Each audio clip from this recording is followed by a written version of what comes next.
Hi hello friends, welcome back to our channel. எல்லோரும் ஹாப்பியாக இருப்பீங்கன்னு நினைக்கிறேன். இன்றைக்கி நம்ம சேனலில் என்ன வீடியோ பற்றி பார்க்க போகிறோன்னாக்கா, ஃபுல் கிச்சன் டீப் க்ளீன் தானுங்க பண்ண போகிறோம். ஏன்னா நான் டெலிவரிக்கு முன்னாடி பண்ணது, அதுக்கப்புறம் பண்ணவே இல்லை. இது ஒரு 5-6 மாதக்கிட்ட ஆகிப்போச்சு. அதனால் சரி இன்றைக்கி டீப் க்ளீன் பண்ணலாம் அப்படின்றதுக்காக தான் வந்து க்ளீன் பண்ணிகிட்டு இருந்தேன். ஸ்டார்டிங்கில் பார்த்தீங்க அப்படின்னாக்கா கிச்சன் எப்படி இருக்குதுன்னு உங்களுக்கே தெரியும். ஃபுல்லாக அழுக்காகவும், அதுக்கப்புறம் வந்து செல்ஃப்லாம் கூட நல்லா அந்த பேப்பர் எல்லாமே வந்து ரொம்ப அழுக்காயிடுச்சு. அது இல்லாமல் நிறைய திங்ஸ்லாம் வேறு இல்லை. அதனால் ஃபுல்லாக எல்லாத்தையும் எடுத்து போட்டு கழுவிட்டு, அதுக்கப்புறம் புதுசாக பேப்பர்லாம் மாற்றிட்டு பாட்டிலெலாம் வைக்கலாம், எல்லாத்தையும் ஃபில் பண்ணி அப்படின்றதுக்காக தான் இன்றைக்கி வந்து க்ளீனிங்கில் இறங்கிட்டேன். ஃபஸ்ட்டு வந்து பாட்டிலில் காலியாக இருக்கிறதெல்லாம் எடுத்துட்டேன். அதுக்கப்புறம் கொஞ்சம் திங்ஸ் இருக்குல்ல, அது எல்லாத்தையும் வந்து ஒரு பிளேட்டில் கொட்டி வச்சுட்டு, அதுக்கப்புறம் எல்லாத்தையும் வாஷ் பண்ணுறதுக்கு எடுத்து போடலாம் அப்படின்னு சொல்லிட்டு தான் எடுத்துகிட்டு இருந்தேன். டிமார்ட் போயிட்டு மந்த்லி க்ராசரிஸ் ஐட்டம்ஸ்லாம் வாங்கிட்டு வரலான்னு தான் பார்த்தேன். ஆனால் டைம் இல்லை. அதனால் இங்கே பக்கத்தில் உள்ள ஷாப்லேயே தான் வாங்கினேன்.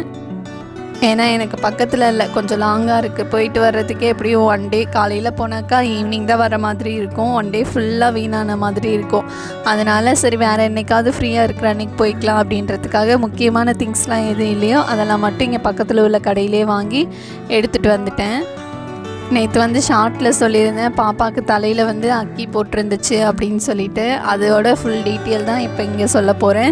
என்னென்னு பார்த்தீங்கன்னாக்கா, பாப்பா பிறந்து ஒரு 50 டேஸ் இருக்கும்னு நினைக்கிறேன், 2 months இருக்கும். அப்போ பார்த்திங்கன்னா தலையில் வந்து நீர் கொப்பளை மாதிரி குட்டி குட்டியாக இருந்துச்சு. அது வந்து நான் தண்ணி கொப்பளம் தான் நினச்சேன். சரியாகிடும் அப்படின்ட்டு. ஏன்னா வந்து மார்ச்சில் தானே பாப்பா பிறந்தாங்க. வெயில் டைம் அப்படின்றனால கண்டிப்பாக எல்லா குழந்தைங்களுக்குமே இருக்கும் அப்படின்றதுனால நான் வந்து அதை அந்தளவுக்கு கேர் பண்ணல. அதுக்கப்புறம் வந்து நிறைய அப்படியே சீல் கொப்பளை மாதிரி வர ஆரம்பிச்சுது. சரி இதுக்கு மேலே விட்டால் குழந்தைக்கு வலிக்குமா என்னன்னே தெரில. ஆனால் தொட்டால் அழுகலை, இருந்தாலும் அப்படியே அடையாக ஒட்டின மாதிரியும் ஆயிடுச்சு பாருங்கள். அப்போ வந்து நான் டாக்டர்கிட்ட கூப்பிட்டு போயிருந்தேன் பாப்பாவை. இங்கே பக்கத்தில் எஸ்ஆர்எம் தான் கூப்பிட்டு போயிருந்தேன்னா, அப்போ வந்து டாக்டர் பார்த்துட்டு, இல்லை இது வந்து நார்மல் தான், பேபிஸ்க்கு வர்றது, நீங்கள் ஸ்கின்லலாம் எதுவும் தடவாதீங்க அப்படின்னு சொல்லி தான் சொன்னாங்க. சரின்னு சொல்லிவிட்டு, நார்மல்னும் போது நாம் என்ன பண்ண முடியும், ஏதாவது ஆயில்மெண்ட்டாவது கொடுங்கன்னு சொல்லி கேட்டு பார்த்தேன். ஆனால் எதுவும் கிடையாது பேபிஸ்க்கு அப்படின்னு சொல்லிட்டாங்க. சரின்னு சொல்லிவிட்டு நான் வீட்டுக்கு கூட்டிகிட்டு வந்துட்டேன். நான் இங்கே வந்து அந்த இமேஜ் வந்து பின் பண்ணியிருக்கேன் பாருங்கள். இது வந்து ஸ்டார்டிங் ஸ்டேஜில் இருந்து தான். அதுக்கப்புறம் பார்த்திங்கன்னா நல்லா நிறையாவே வர ஆரம்பிச்சிருச்சு. இந்த முன்னாடி ஃப்ரண்ட்டில் மட்டும், பேக்லலாம் எதுவும் இல்லை, ஃப்ரண்ட்டில் மட்டும் நல்லா அப்படியே அடையாக இருக்கிற மாதிரி ஆயிடுச்சு. அப்போ நான் இங்கே பக்கத்தில், எங்கள் வீட்டு பக்கத்தில் இருக்கிற பெரியவங்கள்ட்ட தான் பாப்பாவை கூப்பிட்டு போய் காட்டினேன். இந்த மாதிரி இருக்குது, என்ன பண்ணலாம் அப்படின்னு சொல்லிட்டு. அதுக்கப்புறம் பாப்பா வந்து இந்த பானைலாம் செய்வாங்கள்ல, அவங்கக்கிட்ட கூட்டிகிட்டு போய் காட்டுங்க. ஏன்னா அவங்க வந்து இன்னும் ரொம்ப வயசானவங்களாக இருப்பாங்க, பார்த்தவொடனே சொல்லிடுவாங்க. அதனால் அங்கே கூப்பிட்டு போய் காட்டுங்கன்னு சொன்னாங்க. அதாவது கம்மியாக இருந்தால் கூட, இப்போ ஸ்டார்டிங்கில் இருந்துச்சுல்ல அந்த மாதிரி இருந்தால் கூட நான் வந்து அந்த அளவுக்கு பெருசாக எடுத்துருக்க மாட்டேன். பார்த்திங்க 4 நாள் ஆக என்னாச்சுன்னா நல்லா நிறையா வர ஆரம்பிச்சிருச்சு. முன்னாடி பார்த்திங்கன்னா அப்படியே இந்த புண்ணெல்லாம் நமக்கு அடிபட்டுச்சு, இல்லை கீழே எங்கேயாவது விழுந்துட்டோம் அப்படின்னாக்கா அப்படியே அடை மாதிரி இருக்கும் பார்த்திங்களா, காயம். அந்த மாதிரி பாப்பாவுக்கு வந்து பார்த்திங்கன்னா சீலில் வந்து இருந்துச்சு. அந்த குட்டி முடியோடு சேர்ந்த மாதிரி அப்படியே ஒட்டி இருந்துச்சு. அதை எடுக்கக்கூட முடியல. அதனால் சரின்னு சொல்லி இங்கே பக்கத்தில் கேட்டப்போ தான் அந்த பானைலாம் செய்வாங்கள்ல, அவங்கக்கிட்ட கூட்டிகிட்டு போய் காட்டுங்க, அவங்க என்னென்னு சொல்லுவாங்கன்னு சொன்னாங்க.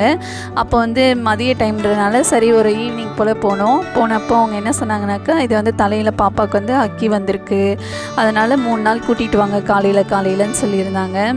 நிறைய பேருக்கு வந்து பார்த்திங்கனாக்கா கழுத்தில், அதுக்கப்புறம் முதுகில், கையில், அக்குள்ள, கால்லலாம் கூட வருங்களாம். பாப்பாவுக்கு வந்து தலையில் வந்துருந்தது. அதே மாதிரி நான் வந்து காலையில் இந்த சூரியன் உதிக்கிறதுக்கு முன்னாடி பாப்பா தூக்கிட்டு வர சொல்லியிருந்தாங்க. அது மாதிரி 3 days வந்து கண்டினியூவாக போய் தலையில் வந்து அவங்க வந்து பானையில் ஏதோ மண் மாதிரி ஏதோ எடுத்துகிட்டு வந்திருந்தாங்க. அதை வந்து பாப்பா தலையில் தடவி விட்டாங்க. 3 daysமே அந்த மாதிரி தடவி விட்டாங்க. அது வந்து நல்லா காஞ்சிருச்சு. ஒவ்வொருத்தவங்களுக்கு வந்து பார்த்திங்கன்னா அப்படியே ஈரமாகவே இருக்குமா. ஆனால் நல்லா காஞ்சுது அப்படின்னாக்கா சீக்கிரமாக கொட்டிடும் அப்படின்னு சொல்லி சொன்னாங்க. அதே மாதிரி 3 days போட்டோம். 4th day வந்து பாப்பாவுக்கு நல்லா தண்ணி ஊற்றி விடுங்க தலைக்கு அப்படின்னாங்க.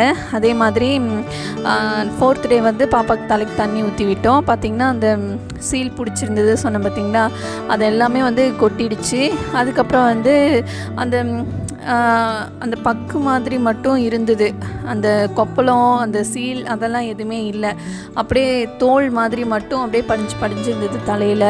ஆனால் அது பிச்சு எடுக்கக்கூடாது, குழந்தைக்கு வலிக்குன்றனால அப்புறம் ஒரு 2 to 3 days கழித்து அதுக்கப்புறம் நான் மறுபடியும் பாப்பாவை கூப்பிட்டு போயிருந்தேன். அப்போ அவங்க என்ன பண்ணாங்கன்னா, இது வந்து கம்ப்ளீட்டாக போயிடுச்சு, இந்த பக்கு மட்டும் ஆறுறதுக்கு கொஞ்ச நாள் ஆகும், அப்போ என்ன பண்ணுங்கள், இந்த நான் நேற்று காட்டினேன்ல ஷார்ட்டில் அந்த இலையை பறித்து இது கூட வந்து நல்லா மசிச்சுட்டு வெண்ணெய் இருக்குல்ல அதை ஒரு கொஞ்சமாக போட்டு நல்லா குழச்சி தலையில் தேய்ச்சி அதை குளிக்க வைங்க அப்படின்னு சொன்னாங்க. அப்போ வந்து சரின்னு சொல்லிவிட்டு நான் வாங்கிக்கிட்டு வந்து அதே மாதிரி செஞ்சேன். அந்த பக்கெல்லாம் கொஞ்சம் கொஞ்சம் கொட்டிடுச்சு, ஆனால் முன்னாடி மட்டும் அப்படியே இருந்தது. ஒரு 1 வீக்கில் பார்த்திங்கனாக்கா எங்கள் வீட்டுக்கு முன்னாடியே அந்த செடி வளர ஆரம்பிச்சிடுச்சு. சரி மறுபடியும் எப்படா போய் கேட்குறது அப்படின்னு நினச்சேன். பார்த்தா வீட்டுக்கு முன்னாடியே இருந்தது. சரின்னு சொல்லி அதை தான் பறித்து நேற்று வச்சு விட்டேன். ஆனால் பாப்பாவுக்கு வந்து இப்போ தலையில் ஃபுல்லாகவே க்யூர் ஆகிடுச்சு, நல்லா இருக்குது. அப்போ தான் நான் நினச்சேன், ஹாஸ்பிட்டல் கூப்பிட்டு போனேன், அது வந்து நார்மல் சொல்லி சொன்னாங்க. ஆனால் உண்மையிலே அவ்வளோ சீல் இருந்துச்சு. ஆனால் இது வந்து 1 வீக்லேயே இவங்க வந்து அதாவது இயற்கை மருத்துவம்னு அதுக்கு தான் சொல்லுவாங்க. நிறைய பேர் வந்து இப்போ உள்ள ஹாஸ்பிட்டலுக்கெலாம் யாருமே வர்றது கிடையாது. அப்போல்லாம் அந்த காலத்துலேருந்தே அந்த கை மருத்துவம் ப்ளஸ் வந்து வீட்டிலே ஏதாவது செஞ்சு சாப்பிட்டு இப்படி தான் வந்து சரி பண்ணிகிட்டு இருந்தாங்க. பாப்பாவுக்குமே வந்து பார்த்திங்கனாக்கா இதுதான் கரெக்டாக சூட் ஆகிட்டு எல்லாமே வந்து கொட்டிடுச்சு. ஒன்று கூட இல்லை, இப்போ அந்த கொப்பளம் அந்த இருந்ததுக்கான அறிகுறி இல்லை, அந்த மாதிரி நல்லா க்யூர் ஆகிடுச்சு. அதுக்காக நான் வந்து ஹாஸ்பிட்டலில் வந்து குறை சொல்கிறேன்னு இல்லை ஒரு விஷயம் வந்து முடியலன்னும் போது நம்ம வந்து இயற்கை மருத்துவம் வந்து கை கொடுக்குதில்ல, அதை தான் வந்து நான் உங்கள் கூட வந்து ஷேர் பண்ணுறேன்.